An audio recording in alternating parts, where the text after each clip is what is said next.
Unfortunately, pag tinitignan natin ang 1 Corinthians 13, na love is patient, love is kind, it does not envy, it does not boast, hindi natin yun makita sa ating buhay because our definition of love is heavily influenced by Hollywood.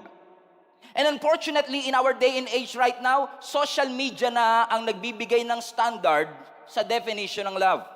Which I believe, mga kapatid, na dapat ang Word of God ang standard ng lahat ng relationship natin. Meron ka mang relationship sa asawa mo, may relationship ka man sa kaibigan mo, sa parents mo, sa anak mo. The Word of God should be the standard of every relationship. Unfortunately, every time we watch movies and Disney films, nakita natin, nagpakasal yung princess and prince and they live happily ever after the end.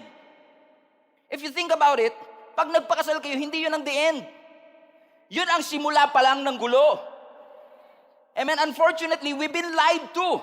Na ang iniisip na naman, wow, ang sarap magpakasal kasi pag nagpakasal sila and they live happily ever after. We've been lied to this idea about the truth of love and the truth about sex and relationship na parang pinalabas sa atin ng mga movies at ng Hollywood, ang pag-ibig laging masarap. Ang pag-ibig laging nakakakilig. Pero to think about it, and based on my experience and based on many experience that you have, hindi lahat ng mga relationships puno ng kilig. May times ng challenges, may times ng breaking, may times ng kalungkutan, may inisan, correct? Parang wala pa. Pastor, 3 months sa kami ng boyfriend ko, hindi pa ako naiinis sa kanya. I think kami talagang perfect for each other. But I believe with all my heart that this preaching will help you understand ano talaga ang tunay na definition ng pag-ibig. Because our life revolves around relationship. Amen? Anumang part ng buhay mo is affected by relationship. You are shaped by your relationship. You are formed by your relationship. In essence, relationships affects us all. Ang relationship sa buhay mo nakakaapekto sa joy mo. Nakakaapekto sa peace mo. Nakakaapekto sa schedule mo. Pero maraming salamat, meron namang sinabi ang Lord sa Scripture na definition, na picture ng pag-ibig, kung saan ang sinasabi ng Scripture, kung susundin ninyo at makikita ninyo sa inyong mga relationship, ang ideal design ng ating Panginoon, it will protect your heart, it will protect your mind, and it will protect your spirit. Lahat naman po siguro ng tao gusto nating maging masaya, kaya nga tayo pumapasok sa isang relationship. Kaya nga ikaw ay masaya na kasama mo ang iyong pamilya kapag holidays, nagbabakasyon kayo and so on and so forth. Because we all want to be happy, correct? But we also have to admit na yung mga relationships sa ating buhay can have a positive effect or negative effect in your life. Ang sabi nga po nila, your greatest asset and your greatest liability comes from your relationship. Ang ganda ng sinabi ng 1 Corinthians 13. Love is patient, love is kind. Parang ang ganda-ganda ng love. Parang excited ka sa love. Naalala ko, nung youth pastor pa lang ako, may nasalubong akong isang bata, Sunday school sa church natin, may hawak siyang magazine. Wedding magazine. Ano sabi niya? Pastor, 3 years old to ha. Pastor, I want to get married na. At 3 years old. Kasi nakita niya yung picture ng wedding gown, ng wedding dress, ng suot ng groom and bride. Parang na-excite siya sa picture ng marriage. Amen. Unfortunately, many of us have a picture of what love is, pero marami sa ating walang ingredients how to get there. Hindi po na alam ng marami ito, mga kapatid, pero isa sa favorite kong ulam, chicken curry. Chicken curry. Isa yan. Alam niyo, one time, dineclare ko sa stage na favorite ko yung ube. Lahat ng regalo sa akin, puro ube. Lalo ngayon, magba-birthday ko na naman, ube cake, ube ice cream. Oh, pati kulay, lahat ube. Oh. Di ko na nga alam ngayon kung favorite ko pa ba. Sa dami ng ube. Ngayon, dineclare naman natin, isa sa mga favorite ko, chicken curry. Nagdala ko ngayon ng picture ng chicken curry para gutumin ko kayong ngayong araw na ito. Look at the screen right now. Okay, this is chicken curry. Okay? So look at this.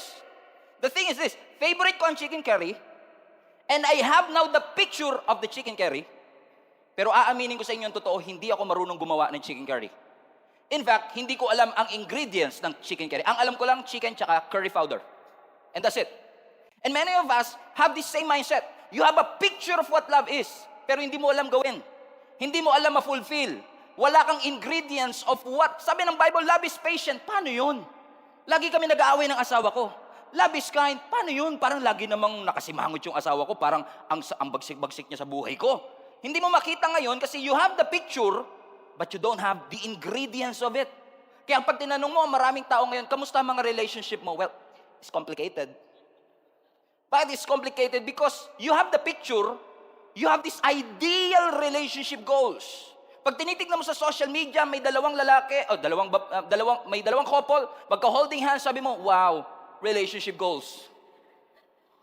And you want that, you may picture kayo sa beach, naglalakad kayo, silhouette and all of that. You have the picture of your ideal relationship. Unfortunately, we don't have the ingredients of what relationship is. Kasi naniniwala ako mga kapatid that God will never give us something. Let me repeat. God will never give you something that He intended to waste. Hindi ka bibigyan ng bagay ng Diyos na gugustuhin niya lang na masayang mo. Hindi iaalaw ng Diyos na mumasok ka sa isang relationship, especially kung design ng Panginoon yan, kung ang objective lang naman ng Lord, pahirapan ka at maghiwalay din kayo sa dulo. Ang gusto ng Panginoon, when you enter into marriage, pag pumasok ka sa kasalan, ang gusto ng Lord panghabang buhay. That all of us have a picture. Sabi ng Scripture, love is patient, love is kind. And we need healthy relationship. Everybody say healthy relationships. Bakit kailangan ng healthy relationship? Because we need healthy relationships that will stand the test of time. Na kahit anong bagyo ang dumaan, kayo pa din. Na kahit anong hirap, kayo pa din. Bakit? Hindi lang kayo in love. Meron kayong commitment to keep the marriage alive. So I'm gonna show you 4 ingredients of chicken curry. Okay, no. 4 ingredients on having the relationship that honors the Lord. Number 1, ang unang ingredients para ikaw ay magkaroon ng relationship na nagbibigay karangalan sa Panginoon ay yung relationship na merong great timing or right timing. Everybody say right timing. Kung mapapansin nyo dun sa verse na binasa natin sa 1 Corinthians 13, let's go back again. 1 Corinthians chapter 13, love is patient. Everybody say patient. Bakit ang pag-ibig patient? Kasi yung tamang tao, sa maling timing, maling relasyon. Ulitin ko ulit. Yung tamang tao, sa maling timing, maling relationship. Minsan, akala natin si Lord ang higpit-higpit. Ang dami naman kasing bawal kay Lord. Hindi po. Kasi kung may ayaw ang Diyos, magandang balita yon.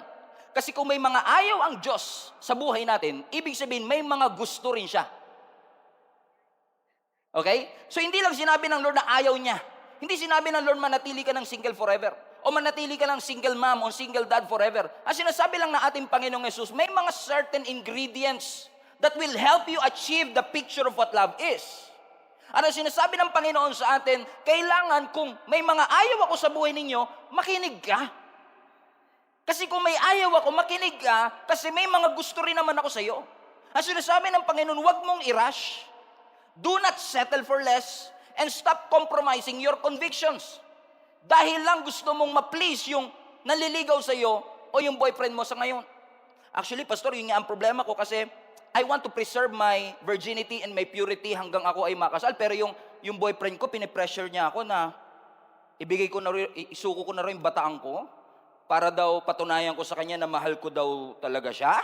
And lagi ko sinasabi sa mga ganun na nagsasabi sa akin, do not build your relationship out of pressure. Build them out of love. Kung hindi niya kayang makapag-antay, kung hindi niya kayang maging patient, love pa ba yun? Kasi ang definition ng love, love is patient. So one of the main ingredients of relationship that is honorable to the Lord, honoring to the Lord, is dapat yung love na yan o yung relationship is in right timing. Right timing. Nasa tamang timing. Hindi minadali. Pinagkatiwalaan, amen, ang design at timing ng ating Panginoon. Kaya nga lagi ko sinasuggest, huwag mong i-force to enter into a relationship, especially kung magkaiba kayo ng season. Nag-aaral pa siya, ikaw nagtatrabaho na, magkaibang season kayo. Huwag mo i-force. Kasi once na finorce mo yan, ma-jeopardize mo yung God-given happiness. Na kapag ready na kayo, hindi nyo na ma-enjoy because you enter into a relationship too soon. Huwag kang mag-alala, Pastor. We know what we are doing. Actually, Pastor, we commit to the Lord that alam ko may kakulangan siya, may kahinaan siya, pero nangako na kami kay Lord na we will grow together. Ang cute, di ba? Ang cute. Pero ang ibig sabihin lang yon, hahatakin ko siya. Aantayin ko siya. I-alter ko yung season ko para makapag-adjust sa season niya kasi hindi ako makapag-antay. Alam to lang lahat ng married people. Di ba bago tayo magpakasal, may mga non-negotiable tayo? Like character. Kahit poging-pogi siya, yung character non-negotiable. Correct? For example, yung amoy. Di ba? May mga non-negotiable tayo, hindi naman biblical yan. Huwag kang magpapakasal sa mabaho. Wala naman sinabing Bible na ganun eh. Pero sarili mong standard yun. Ibig sabihin, bawat isa sa atin may kanya-kanya tayong list and standards of character, compatibility, same faith, same purpose. So ibig sabihin, meron tayong mga non-negotiable, and minsan, pag hindi pumasok dun sa ating non-negotiable, sabihin natin, huwag ka mag-alala, Pastor, we will grow together. Question. Pag pumunta ka ba sa SM department store, at kailangan mo ng damit, ang bibilin mo ba bulak? Kasi cotton eh. Ano yung English ng bulaklak? Kotonton. Bulak, cotton, ton. Ha! Yung iba mamaya pang 3 p.m. Nasa bahay na, natutulog na, uy, yun pala yung joke ni Pastor.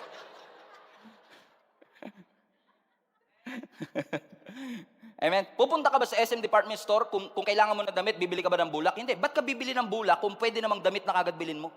Ba't ka magsisettle for less? Kung kaya mo namang bilhin yung finished product na. Marami sa atin, binababa natin yung standard natin kasi yung bulak lang yung available. Huwag ka mag-alala, Pastor. Idadaan ko sa machine para maging damit. Why would you settle for less if you can buy a finished product? Ba't ka magsisettle for less kung pwede naman na ibigay sa iyo yung stable na sa trabaho? Yung aalagaan ka at responsable. At kaya mag-deodorant para hindi mabaho. Sabi mo sa katabi mo, why are you settling for less? Why do you settle for less? Let's learn to wait because good things are worth waiting for. Good things are worth waiting for. Pastor, di mo alam, soulmate ko siya. Alam niyo po ba mga kapatid na I've learned through studying this message na itong soulmate na to is actually an invention of some philosopher na hindi ko alam kung sino na. And this is not even biblical. Soulmate.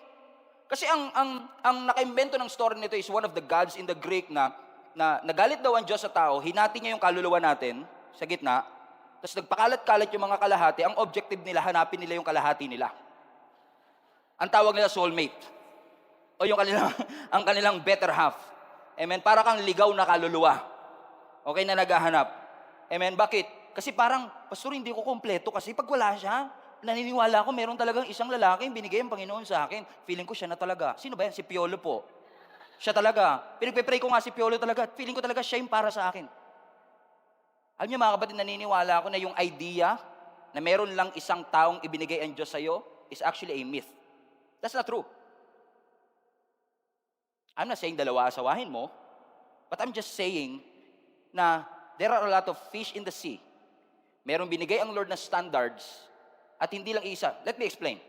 Kung ako talaga may isang babae lang na binigay sa akin si Lord, at hindi ko napakasalan si Jelly. Kunwari si Jenny talaga binigay ni Lord sa akin, hindi ko siya napakasalan, hindi nagkamali ako. At pagka hindi ko siya sinunod, si Lord, hindi ko napakasalan si Jenny syempre maghahanap ng ibang asawa. So meron siya mapapang-asawang iba na hindi kanya kasi kapartner niya ako eh. Correct? So ngayon, dahil yung isa na yun na mali, meron ding dapat kapartner yun, maghahanap din ngayon yun ng iba. So masisira ang pagmamahalan sa buong mundo dahil hindi ako sumunod. Ako may kasalanan. You get the idea mga kapatid? Amen. Because we have this concept na meron lang akong iisang soulmate na ito talaga yung aking Prince Charming. Kaya minsan marami sa atin, hindi tayo convinced and settled na maging single. We want to rush kasi iniisip natin, baka maubusan po ako, Pastor. Let me just say this to you. Nang date sa kalendaryo, what I mean. Huwag kayong mag-alala, pag naubos yung kalendaryo, may bingo cards pa, okay? What I'm trying to say is this. Singleness is not a disease. Singleness is not a curse. Singleness is not a downgrade. You should be secure in the season that you are in. You don't need a significant other to feel significant. You can be happy and joyful just as you are. So yung problema, parang lagi ako malungkot. Parang may kulang, may void. Siguro nagpapagala-gala pa yung ligaw na kaluluwa. Nakapartner ko talaga. Actually, yung void na nararamdaman mo, parang yung completeness na hinahanap mo, it's not actually comes from the person that you are looking for. Yung void na yan comes from God, your creator. Amen? Because only Jesus can complete you. And only Jesus can make you whole. Amen. Amen. So in order for us to have a relationship that's honorable to the Lord, we should uphold, we should observe yung timing ng ating Panginoon. Which begs us to ask another question. Kailan ba dapat manligaw, Pastor? Because sa culture natin nalilito, 25 ba? 22? 19? 18? Sabi ng nanay mo, 28 ka dapat ha, manligaw. Kasi kailangan mabawi investment. Oh. Pero magtataka ka din, yung mga parents natin, 21 pa lang married na, no? Oh, kaya minsan nagtataka ka, ano ba talaga ang eksaktong edad ng panliligaw? At ang magandang tanong, let's answer that question. I believe yung kailan ka manliligaw is a wrong question. Ang right question is, anong purpose mo? Kung bakit ka manliligaw. Kasi kung wala kang end goal, wag ka naman ligaw. Kung wala kang end goal na papakasalan mo yung nililigawan mo, wag na. You're just wasting your time. Pastor, casual relationship? You don't know that? Bagong trend ngayon yan. No, wala dapat dapat ang courtship hindi casual relationship kundi intentional relationship. Dapat may end goal, may purpose. Which begs us to ask another question. Pastor, medyo tumatanda na po ako. Wala pa nanliligaw. Ganda naman ako eh. Yun ang problema ko, Pastor, kasi 31 na ako, wala pa nanliligaw sa akin. Pwede bang ako na dumamoves? Yan. Kasi maraming tanong yan, ano? Sino ba dapat magbigay ng motibo? Ang sabi ng survey, 88% of the people believe na ang nauunang nagpaparamdam, yung lalaki. By the way, baguhin na natin yung term na yun, nagpaparamdam. Hindi naman tayo multo. Ano, kaluluwa? Soulmate kasi, kaluluwa. Okay, nagpaparamdam. Sino ba talaga? Lalaki ba talaga? Tingnan natin sa Bible. Proverbs 18, verse 22. Proverbs 18:22. The man who finds a wife finds a treasure. Sino naganap? Yung lalaki. Yung lalaki, hinanap yung babae. O yan, Pastor, kita mo ha? Yung lalaki, hinanap yung babae. Kaya ako, Pastor, mag-aantay lang ako dito. Come to me. Kaya kahit nakasimangot, pag may lumalapit, sino ka ba? May kotse ka na ba? May trabaho ka na ba? Kasi sabi ng Bible, dapat ako pinupursue nila. Tama rin naman. Pero let me explain to you another angle of this story. Kung kilala niyo si Ruth sa Bible, napakasalan niya si Boaz. And you know the story of Ruth and Boaz? Nagkakilala sila sa farm, sa field. Nung nakita ni Naomi na itong si Boaz ay mayaman, gwapo at single, sabi niya kay Ruth, puntahan mo. Ikaw na ang magsuyo sa kanya. Tingnan niyo ito, Ruth chapter 3 verse 3. Now do as I tell you. Take a bath. Bago ka manligaw, maligo ka muna. Biblical ba? Nasa Bible. Inimbento ko ba yan? Hindi. Huwag ka lang maligo. Sabi pa, take a bath and put on perfume. Dress in your nicest clothes. Minsan sinasabihin ko yung mga ibang single, lalo yung mga babae, baka kailangan mo magbago ng fashion. Baka kailangan mo baguhin yung forma mo. Kasi baka mamaya nai-intimidate sila sa forma mo. Amen? Take a bath. Brush your teeth. And then, go to the threshing floor, but don't let Boaz see you until he has finished eating or drinking. Next verse, verse 4. Be sure to notice where he lies down. Then go and uncover his feet. Everybody say, uncover his feet. Alam niyo ibig sabihin sa Hebrew ng uncover his feet? Invite him to have a relationship with you. Now, this is what I call galawang root. Okay? Hindi naman nating sinasabi na bigla ka na lalapit, I'm available. Come and join my kingdom. Hindi ko sinasabing gano'n. What I'm trying to say is this. Minsan kasi yung mga lalaki slow din. Minsan mahirap kaming makaramdam. At maraming lalaki sigurista. Hindi naman siguro makakasama kung medyo magpapakita ka rin ng konting, kung talagang gusto mo naman, magpakita ka rin ng konting intention ba? Ako naniniwala ako na kung friendly naman yung date ninyo, mag-aaya kayong magkape for example, hindi naman kayo magpo-propose ng kasal eh. Invite mo lang naman sa kape, wala naman sigurong makakasama. Kesa naman halimbawa, yung mga lalaki may gusto siguro sa'yo pero lagi ko nakasimangot.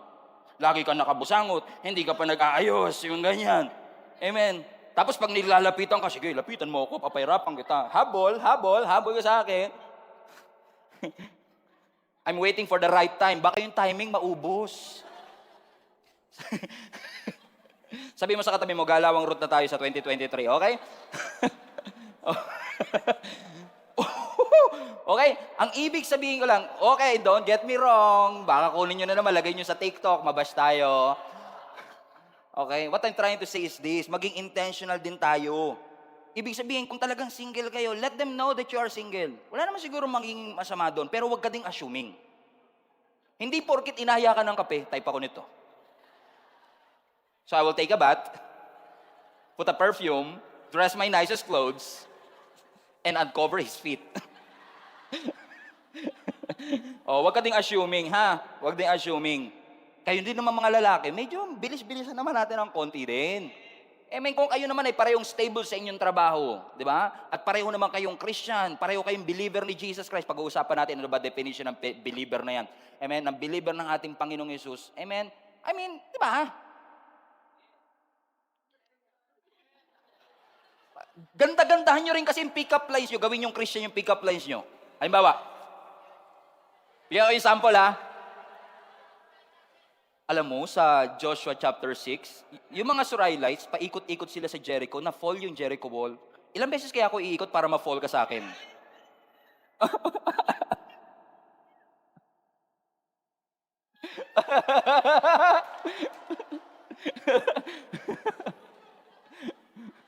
Or, kagabi nag-quiet time ako sa Book of Numbers, hindi ko makita number mo. Sabi mo sa katabi mo, galawang root, galawang root. Amen. Para naman sa mga may relationship na, halimbawa nagliligawan na kayo, maganda rin yung, sabi nga nila, DTR, define the relationship. Saan ba pupunta yung pagliligawan na yan? Ang pagliligawan ba, pupunta ba sa marriage yan? Pastor, right timing eh. Right timing? 5 years na kayo. Amen? Saan ba talaga pupunta yan? Kailangan defined. Amen? Kailangan i-define ninyo, where is this going? Are we wasting our time? So right timing is important. Number 2, in order for you to have an relationship that honors God, right timing and right person. Okay? Right person. 2 Corinthians 6:14-15, fasten your seatbelt. Do not team up with those who are unbelievers. How can righteousness be a partner with wickedness? How can light live with darkness?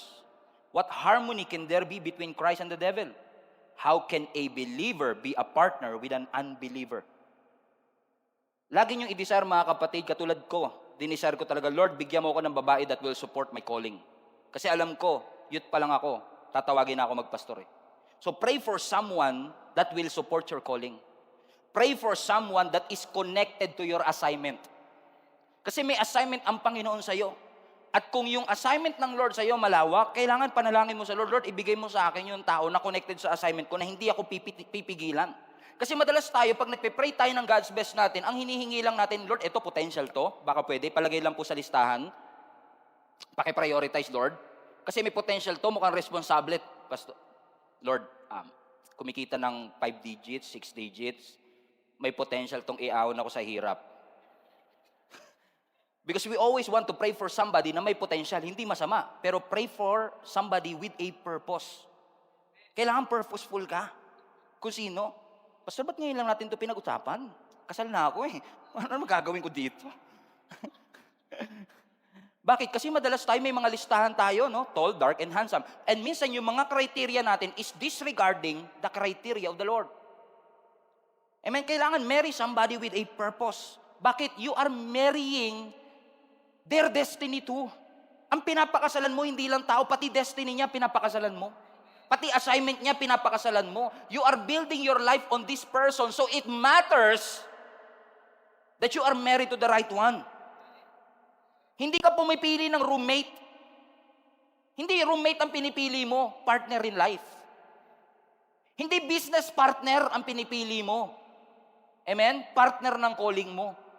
So it's very important to pray for them. Huwag kang magalala, Pastor, pinag-pray ko na kay Lord dyan. Kaya ko yung baguhin. Babaguhin ko yan, Pastor. Naniniwala ko, mga kapatid, kung hindi nila gusto yung magbago, hindi talaga sila magbabago. And we're not supposed to be the one to change them. It is the Lord. May kaya nga minsan, Pastor, dinala ko sa church para mabago. Ako na nag-disciple. Ano yan? Disciple chicks. Evangelligaw. Amen? Kasi babaguhin ko siya, Pastor, you're not supposed to be the one. Bakit sinabi ni Apostle Paul to sa atin? Ba't to ang instruction ng Panginoon? Kasi ayaw ng Lord na naghahatakan kayo sa calling. Shirley ka. Bili. When you marry somebody that is not the same season as yours, the same person, the same belief, the same faith, maghahatakan kayo because ang gusto mong dalhin siya rito. Siya rin naman, hinahatak ka pababa. What's happening is that nagkakasakitan kayo because you are trying na yung calling mo, maging calling din niya. At yung gusto niya, maging gusto mo. Magkaiba kayo ng faith Hindi talaga kayo magkakasundo. Kami nga ni Jenny, pareho ng Christian, pareho pang pastor, pareho pang gwapo at maganda. Hello? Nagkakaproblema pa. Lalo na siguro kapatid, pag magkaiba po talaga. Sabi nga ni Apostle Paul, don't unequally yoke. Ibig sabihin, do not work together with them. Do not move in the same direction with them. I'm not saying na kailangan pareho kayo ng church. Pero ang importante, pareho kayo ng truth na pinapaniwalaan. Pastor, Christian po ito. He became a new creation. Kailan siya nag-attend? Last week. Alam niyo, paano niyo malalaman kung Christian talaga ang isang tao at may encounter talaga siya kay Lord? Tanungin niyo, anong Jesus story mo? Paano mo na-encounter si Jesus? Kasi pag hindi makasagot yan, ibig sabihin, hindi siya talaga Christian. Bakit napakalaga pa kasi dyan, Pastor? Naintindihan naman kami ni Lord. Hindi.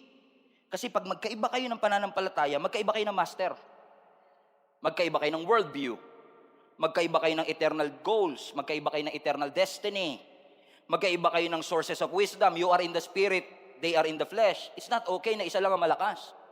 It's not okay na isa lang ang driven, isa lang ang passionate, isa lang ang healthy. Be yoked with the right person.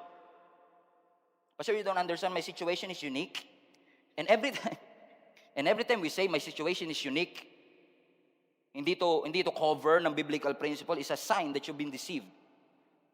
It's a sign that you've been deceived. Amen. Amen. I'm not saying din naman kung may boyfriend or girlfriend ka na hindi Christian, maya't maya rin, mamahiwalay na kami. Kasi sabi ni Pastor, wag daw. No. Maging matalino ka rin ng konti. Bigyan mo ng time. Let's say 3 to 6 months. Amen. If you are really serious about your calling, if you are really serious about God's assignment in your life, pero kung 5 years, 10 years, na gumising ka, kapatid. Pasensya na sa pagiging hard, pero gumising ka. Kasi pag nasaktan ka, lalapit ka rin sa church. Sa mga leaders mo. Hindi mo nga sinali yung leader mo sa kilig mo dati, ngayon sasali mo sa gulo. Madalas ko yan sabihin Kailangan may boundary. Boundaries are key to healthy relationship.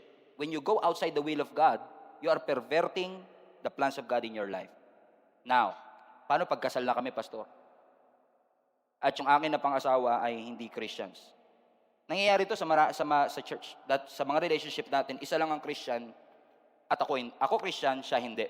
Is there a way? Is there a way for me to honor God in an unbelieving spouse? There is.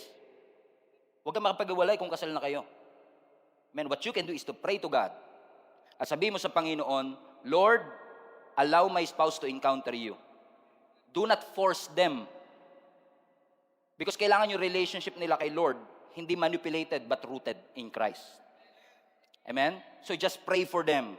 Huwag mong iisipin na madalas po kasi kaya nagiging issue yung mga asawa natin na hindi Christian sa mga Christian is because pakiramdam nila inaagaw ng church yung asawa nila.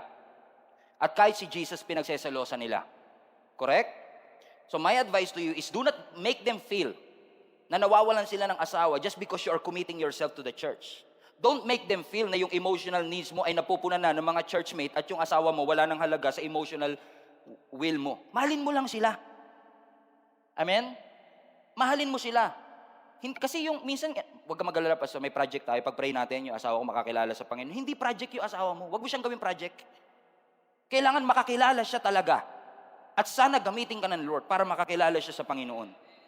Huwag nating gawing project yung ating asawa. What you can do is show to your spouse that your love for Jesus is reinforcing your love for them.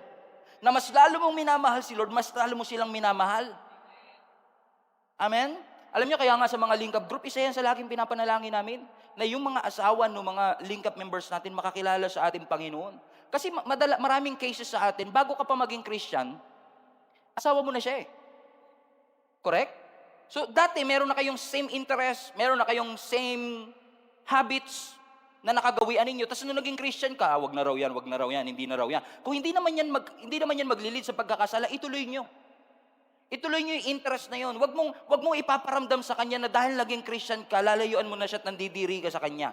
In fact, ang turo ng Panginoon sa atin, gamitin natin yung principles of the Word of God into our marriage.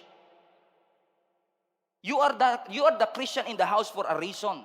So minsan, dahil sa faith mo, aasarin ka ng asawa mo, magiging sarcastic siya sa'yo. Hindi naman nakikinig yung Diyos mo, nagsasayang ka lang naman ng oras. Huwag ka rin matrigger kagad na, ikaw nga baka mamaya mapunta ka sa impyerno, huwag ka mag-ano baka sisihin mo ako pagdating na sa langit, bahala ka, manigas ka dyan. Masunog ka dyan. Hindi yun yung honoring eh. No, pag sarcastic siya, sarcastic ka din. Pag nakipagdebate siya, nakipagdebate ka din at kating-katik kang gumanti. Kasi satisfying. The most spiritual thing that you can do is to refuse to retaliate. Amen? Ano ba ang Christian principle? Humility. Forgiveness. Kindness. Iparamdam mo sa kanila, magugulat pa yan. Grabe, nasarasar ko na to. Bait pa rin Gusto ko rin makilala yung Jesus niya Simba nga ako doon. Amen? Marami akong testimony na narinig dito. Hindi Christian yung kanilang asawa, kasama na nila buong pamilya ngayon. Alam mo ginawa nila? Amen, praise the Lord. Ang ginawa nila, pinakita nila yung 1 Corinthians 13. Love is patient, love is kind. Kahit ayaw sumama ng asawa nila sa kanila sa pagsasamba, sasalang nila yung YouTube ng preaching. Lalakasan nila.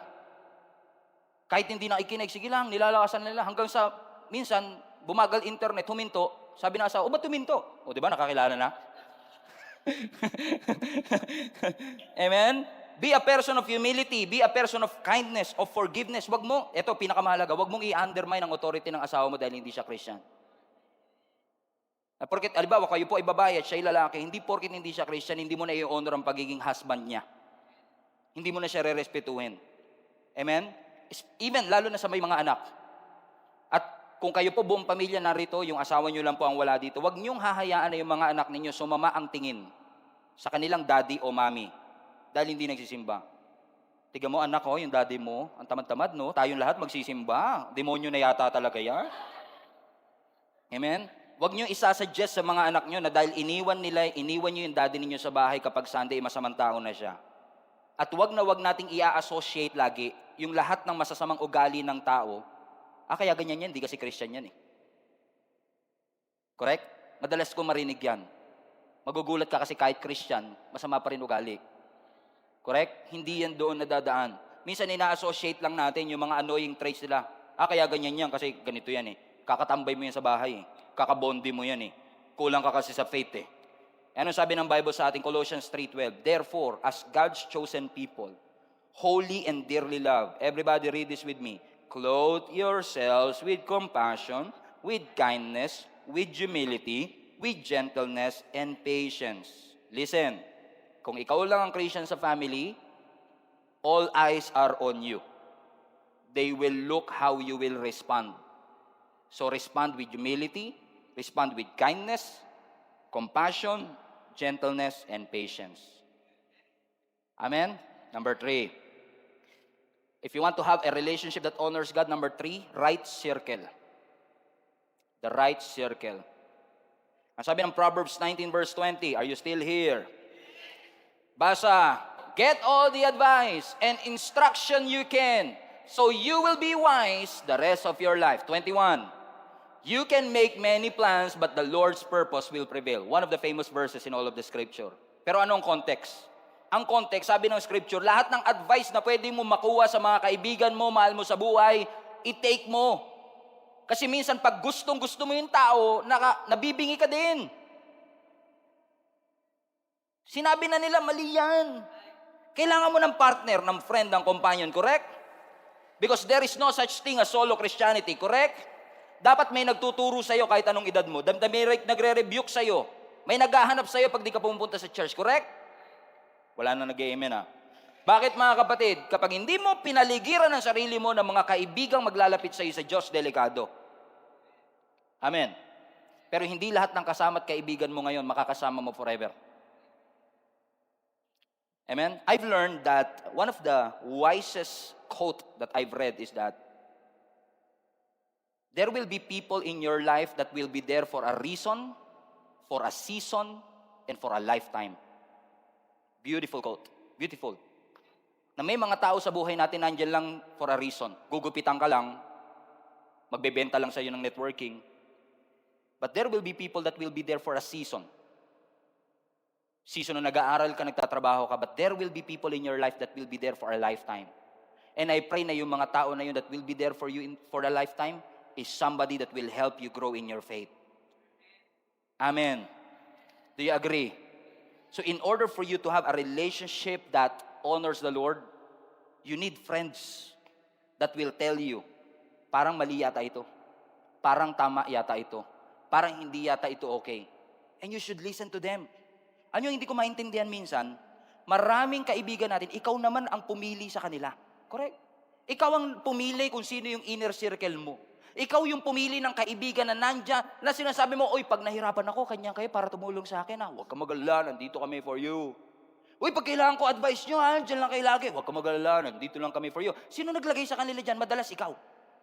Ikaw ang naglagay ng mga tao magiging kaibigan mo. So ang tanong ko sa iyo, pag nag-advise ba sila ng bagay na hindi mo gusto, magbabago ba opinion mo sa kanila? O i-honor mo yung kanilang suggestion? I-honor mo ang kanilang opinion?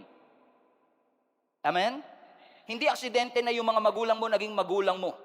So kung may sinasabi ang mga parents mo sa iyo, respect the wisdom of your parents.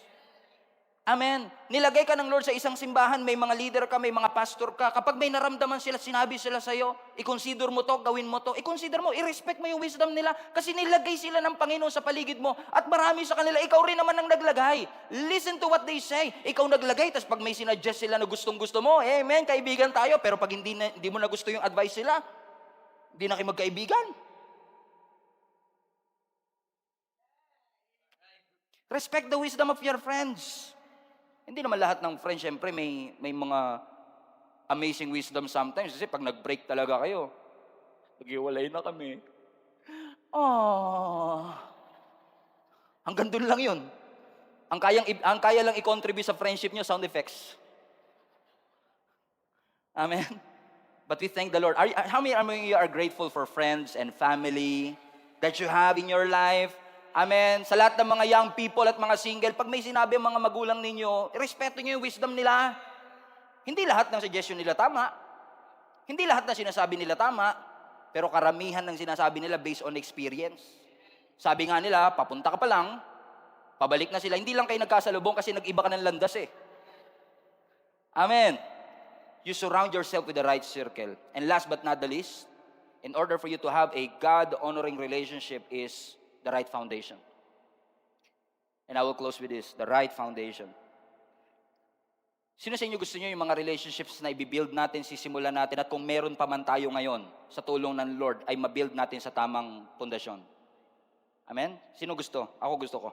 I want to build a relationship that honors God. At lahat ng building, kailangan maganda ang foundation. O, last series lang yan. Tandang-tanda nyo pa. Correct? Ano sabi ng Genesis 2:24? Therefore, a man shall leave his father and his mother and hold fast to his wife, and they shall become one flesh. Always remind yourself, especially if you are single, amen, to protect your purity. Alam ko, we've been taught na laging sinasabi sa atin, protect our virginity. And we should. If you're still a virgin, be proud of it. Huwag mo itago. Be proud of it. Hindi mo naman kailangan ipangalandakan. Pero wag mo i-give up just for the sake of pressure. Pero hindi rin naman porket nawala na yung virginity, ay hindi ka na pwede maging pure. Ang pagtawag ng Panginoon sa atin is we are called by God to a state of purity. Kasi marami akong kilala, posibleng virgin, pero hindi pure ang kanilang mind. Hindi pure ang kanilang thoughts.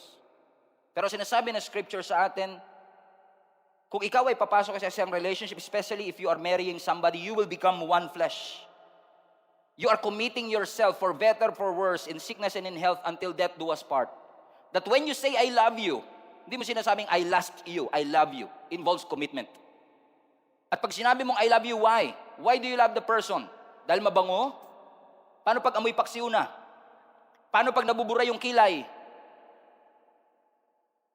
Paano kapag yung ngipin nilalagay na sa baso? Mahal mo pa rin ba siya? Sa baso. Ang love may pera o wala, malungkot o masaya, tagumpay o bigo. Bakit? Love accepts. Love trust in spite of. Mahal kita kahit na. Amen? That the foundation of that love is the love of Christ. Yung pagmamahal ni Kristo ang nag-enable sa atin. Hindi sex ang foundation ng love. Do you understand, mga kapatid? Sex should not be the foundation of love. It should be Jesus Christ.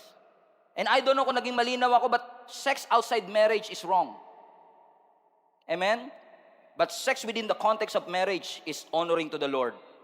When you become one flesh, there is intimacy. Your heart and soul are intertwined. Alam niyo, mga kapatid, sex is a beautiful thing. Idea ng Lord ang sex. Si Lord ang designer ng sex. Kaya kapag ang sex is within the context of marriage, nalulugod ang Panginoon.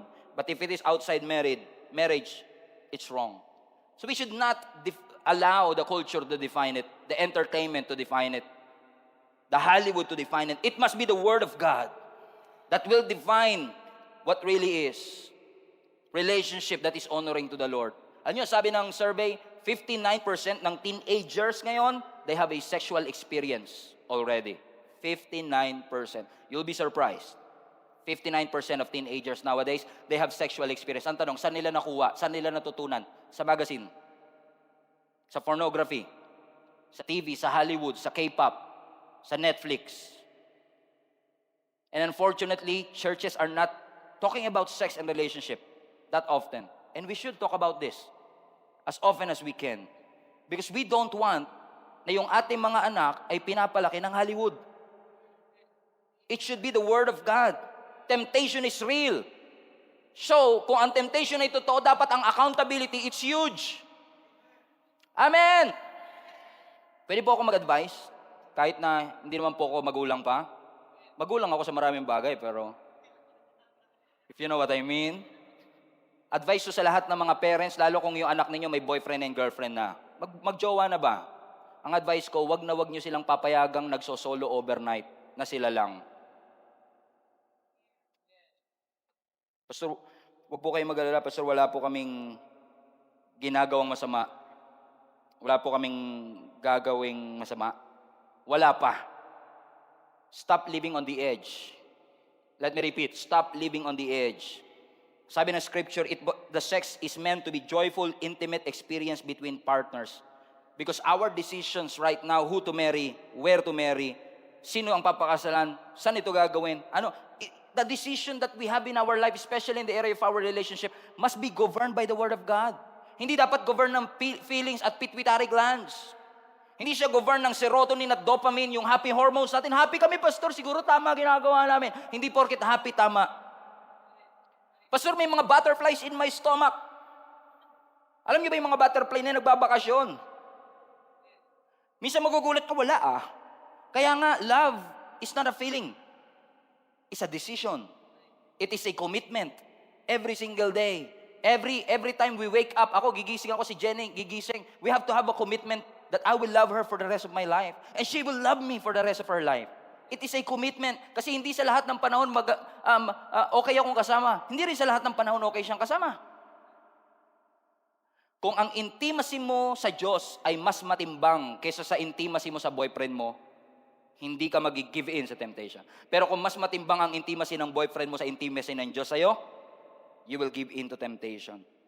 1 Corinthians 10:23. You say, I'm allowed to do anything, but not everything is good for you. And you say, I'm allowed to do anything, but not everything is beneficial. Wag na wag mo ipagpapalit ang gusto mo talaga sa gusto mo lang ngayon. Stop living on the edge. You are putting yourself near the temptation. Tapos ayaw mo matukso. Hindi tayo inutusan ng Panginoon na maging malakas sa tukso. No, ang utos ng Lord, takbuhan mo ang tukso. Ang sinasabi ng Lord, maging malakas ka sa pagsubok. Yun ang ini-endure. Pero ang temptation, tinatakbuhan. Kasi ang puso natin mandaraya, pinakamandaraya sa lahat. So build your relationship with the right foundation. Right timing, right person, right circle. Number 4, with the right foundation. And maybe some of you, habang nakikinig kayo, may mga regrets sa puso niyo, sinasabi mo, Pastor, sayang, how I wish we started our relationship with the right foundation. Nag-antay sana kami, and I married the right person, and I have the right circle in my life, pero wala na. Huli na ba ang lahat? May pag-asa pa ba kami na maging honorable yung aming relationship sa Panginoon? Yes, yes, yes, yes, yes. You cannot change your past, but what you can change is your future. And I pray in Jesus' name that you come to the Lord, the God of grace, because His grace will accept you. Lumapit ka sa Panginoon and receive His grace. Receive His mercy and receive His love. And I assure you mga kapatid that the grace of God will enable you to have a relationship that honors the Lord. We love, 1 John 4, we love because He first loved us. Kaya tayo nakakapagmahal kasi naramdaman natin ang pag-ibig ng Panginoon. Kung ikaw ay young people pa, batang-bata pa, nag-aaral pa, mag-focus ka muna sa pag-ibig ng Lord. Amen? Amen sa lahat ng parents. Amen. Support me. Amen. Mag-focus ka muna. At hayaan mong maramdaman mo muna ang pag-ibig ng Panginoon at magugulat ka pag yung pag-ibig ng Lord ang iyong naramdaman, yan ang magtutulak sa iyo para mahalin din ang ibang tao. And loving them will be effortless. Bakit? You already felt the love of God in your life. Amen? Palapakan natin ang Panginoon. Hallelujah.